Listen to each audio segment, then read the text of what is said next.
बिहार का चंपारण जिला, जहां की मिट्टी में हरियाली और उपजाऊपन की खुशबू रची बसी है।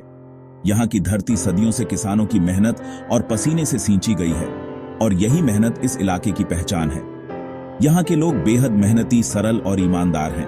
पीढ़ियों से वे अपने खेतों में दिन रात मेहनत करते आए हैं, लेकिन उनकी जिंदगी हमेशा आसान नहीं रही। अंग्रेजों के राज में इन किसानों की हालत बहुत खराब हो गई थी। वे कर्ज, भूख और अन्याय के बोझ तले दबे हुए थे। उनकी मेहनत का फल भी उनके हाथ नहीं लगता था। यह कहानी शुरू होती है 1917 के साल में, जब भारत में स्वतंत्रता संग्राम की लहर अभी तेज नहीं हुई थी। उस समय देश के कई हिस्सों में लोग अंग्रेजी हुकूमत के खिलाफ आवाज उठाने से डरते थे। चंपारण के गांवों में भी सन्नाटा पसरा हुआ था। ऐसे माहौल में दक्षिण अफ्रीका से एक नई उम्मीद की किरण भारत पहुंची, महात्मा गांधी। गांधी जी ने सत्य और अहिंसा के रास्ते पर चलकर अन्याय के खिलाफ लड़ने का संकल्प लिया था। गांधी जी को चंपारण आने का न्योता एक जुझारू किसान राजकुमार शुक्ला ने दिया था। शुक्ला जी ने गांधी जी से मिलकर अपनी और अपने साथियों की पीड़ा साझा की। राजकुमार शुक्ला ने गांधी जी को बताया कि किस तरह अंग्रेज जमींदार किसानों से जबरन नील की खेती करवाते हैं और बदले में उन्हें बहुत कम पैसा मिलता है। किसान अंग्रेज जमींदारों के अत्याचार से त्रस्त थे। वे अपनी ही जमीन पर पराये बनकर रह गए थे और उनकी आवाज कोई नहीं सुनता था। गांधी जी ने किसानों की पुकार सुनी और चंपारण आने का निश्चय किया। उन्होंने तय किया कि वे खुद वहां जाकर किसानों की हालत देखेंगे। यह उनके लिए एक अनजान प्रदेश था, लेकिन गांधी जी के हृदय में देशवासियों के लिए प्रेम और करुणा कूट कूट कर भरी थी। वे जानते थे कि सच्चाई और न्याय के लिए लड़ना आसान नहीं होगा। चंपारण पहुंचते ही गांधी जी ने गांव-गांव जाकर किसानों से मुलाकात की। उन्होंने हर किसी की बात ध्यान से सुनी। गांधी जी ने किसानों की समस्याओं को समझने के लिए खुद उनके बीच समय बिताया, उनकी कहानियां सुनी और नोट्स बनाए।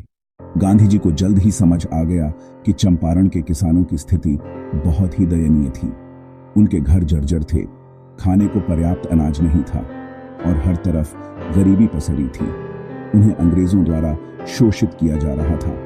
किसानों के पास न तो न्याय की उम्मीद थी, न ही अपने हक की आवाज उठाने की ताकत। गांधी जी ने ठान लिया कि वो चंपारण के किसानों को इस अत्याचार से मुक्ति दिलाकर रहेंगे। यहीं से शुरू हुआ एक ऐतिहासिक आंदोलन, जिसने भारत की आजादी की लड़ाई को नई दिशा दी। ब्रिटिश शासन के दौरान चंपारण के किसानों को नील की खेती करने के लिए मजबूर किया जाता था। अंग्रेज अफसर गांव-गांव घूमकर किसानों पर दबाव बनाते थे कि वे अपनी उपजाऊ जमीन पर खाने पीने की फसलें छोड़कर सिर्फ नील ही उगाएं। यह नील अंग्रेजों के कारखानों में रंग बनाने के काम आता था।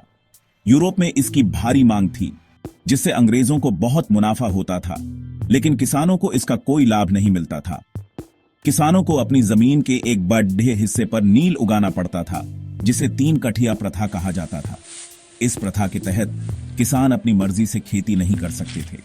इसका मतलब था कि किसानों को अपनी जमीन के 3 कट्ठे भाग पर नील की खेती जरूर करनी पीढ़ी ढहती थी, चाहे कुछ हो जाए। अगर कोई किसान मना करता तो उसे सजा दी जाती थी या भारी जुर्माना लगाया जाता था। यह 3 कठिया प्रथा किसानों के लिए एक अभिशाप थी। उनकी मेहनत का कोई मोल नहीं था और वे हर दिन डर और असुरक्षा में जीते थे। नील की खेती करना बहुत ही महंगा और श्रमसाध्य था। इसमें बहुत पानी, मेहनत और समय लगता था, लेकिन बदले में किसानों को कुछ भी नहीं मिलता था। इससे जमीन की उर्वरता भी कम होती थी। बार बार नील बोने से मिट्टी की ताकत खत्म हो जाती थी, जिससे आगे चलकर दूसरी फसलें भी अच्छी नहीं हो पाती थीं। नील की खेती से जो थोड़ी बहुत फसल होती थी, उसका उचित मूल्य भी किसानों को नहीं मिल पाता था।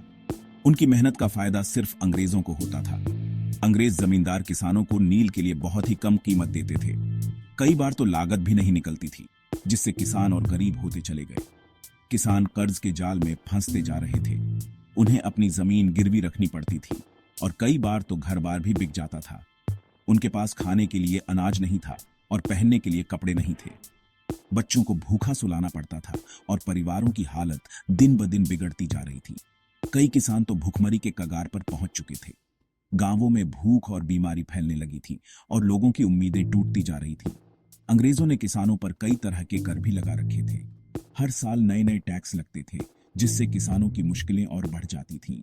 ये कर चुकाने में किसानों की कमर टूट रही थी। अंग्रेजी हुकूमत की इन नीतियों ने चंपारण के किसानों को पूरी तरह से तोड़ दिया था और उनकी जिंदगी एक अंतहीन संघर्ष बन गई थी। सेक्शन 3 गांधी का संघर्ष और सत्य का मार्ग, जिसमें उन्होंने अहिंसा और सत्य के सिद्धांतों के साथ आजादी की लड़ाई लड़ी।